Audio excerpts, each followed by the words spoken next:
Bien-aimé, la 11e grande ligne de notre certificat d'attestation qui prouve notre appartenance à l'amour de Dieu, c'est la négation de la phobie consciencieuse et humaine.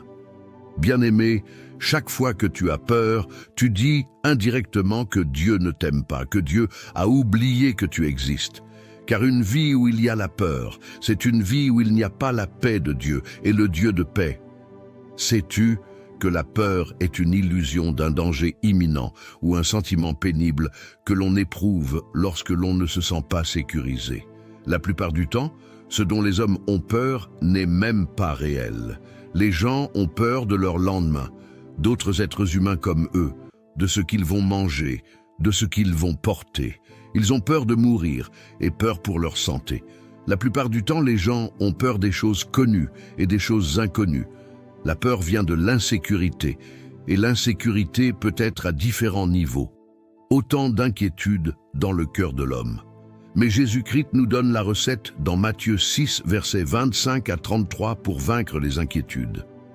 Au verset 33, il dit « Cherchez premièrement le royaume et la justice de Dieu, et toutes ces choses vous seront données par-dessus. » Le diable utilise la peur pour briser la personnalité des gens et les rendre captifs.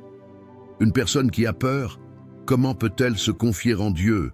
La peur est un instrument que le diable utilise pour mettre la confusion dans la vie des gens. C'est pour cela qu'il te faut être vigilant. C'est un faux lion qui cherche à semer la confusion. Il sait qu'à travers des pensées négatives, il peut rendre captif quelqu'un. Et il utilise davantage la peur pour troubler les gens. Et lorsque les gens commencent à avoir peur, il en profite pour amplifier leur peur. Mais l'Éternel dit dans Josué 1, verset 9, « Ne t'ai-je pas donné cet ordre? Fortifie-toi et prends courage.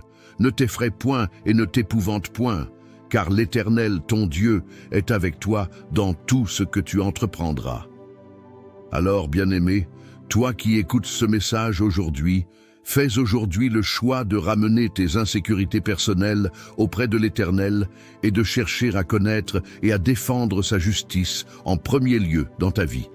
C'est ainsi qu'elles ne te déroberont plus ton bonheur et ton bien-être. Amen.